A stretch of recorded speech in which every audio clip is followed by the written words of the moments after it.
ang ating masyadong malakas ang apoy.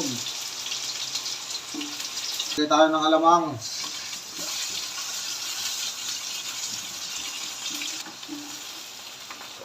Ayan ang ating pakbit.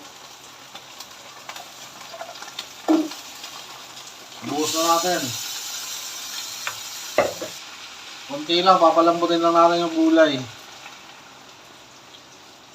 Ayan. Tayo lang natin lumambot yung gulay, papakuluin natin yan. Ayan. Ayan. Okay na. Anuin muna natin bago natin.